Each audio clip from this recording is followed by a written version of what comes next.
నమస్కారం. నా పేరు అరుణ కుమారి. ఈవిడ మా అమ్మగారు జగదాంబ. మేము విజయనగరం నుంచి మాట్లాడుతున్నాము. మా అమ్మగారు రైట్ ఐ వచ్చి పూర్తిగా కనిపించేది కాదు. ఏ పని చేసినప్పుడైనా ఓన్లీ లెఫ్ట్ ఐతోనే ఆవిడ వర్క్ చేసేవారు. ఏదైనా ఇంట్లో పనులు గాని బయటకు వెళ్ళేటప్పుడు గాని. మనకి కంటి చూపు లేదు అని మాకు 5 సంవత్సరాల నుంచి ఆవిడ కనిపించట్లేదంట. కానీ మాకు తెలిసింది ఈ మధ్యనే ఒక నెల రోజుల క్రితమే తెలిసింది. చాలా జడిసిపోయాము. కన్ను ఎర్రగా అయిపోయి స్వెల్లింగ్ అది వచ్చి ఇదైనంత వరకు మాకు తెలియలేదు. తర్వాత పుష్పగిరి హాస్పిటల్ కి మేము రావడం జరిగింది. ఫస్ట్ డే ట్రీట్మెంట్ చేయించుకున్నప్పుడు అయితే అనిపించదు, అసలు ఇన్నాళ్ళు ఏం చేశారు, రాలేదు, విజయనగరంలో ఉంటూ కూడా మీరు తీసుకురాలేదు అని అన్నారు. అప్పుడు మాకు కొంచెం భయం వేసింది, బాధ వేసింది. కన్ను తీసేయాలి అన్నట్టు రెటీనా ఆపరేషన్ అనేటప్పటికి మనకి ₹1,00,000 వరకు ఖర్చు అవుతుంది అని చెప్పేసి అన్నారు.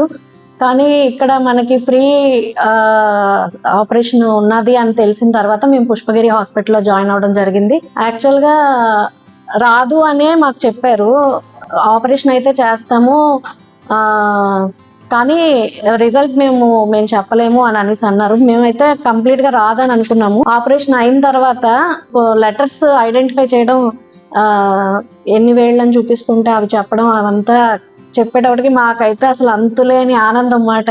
కొంచెం కనిపించింది, పూర్తిగా కన్ను లేకపోవడానికి కొంచెం కనిపించిన హ్యాపీనెస్ కి చాలా ఉన్నది. కానీ ఇప్పుడు 5 times 6 times బెటర్ ఇంప్రూవ్మెంట్ మాట. 1 month అయింది మేము ఇప్పుడు మళ్ళా చెకప్ వచ్చాము. ఎడం కన్ను కన్నా కుడి కన్ను చాలా బాగా, ఆపరేషన్ అయిన కన్ను ఇంకా చాలా బాగా కనిపిస్తుంది. మా ఆనందానికి అయితే అంతులు లేవు. చాలా హ్యాపీగా ఉన్నాము.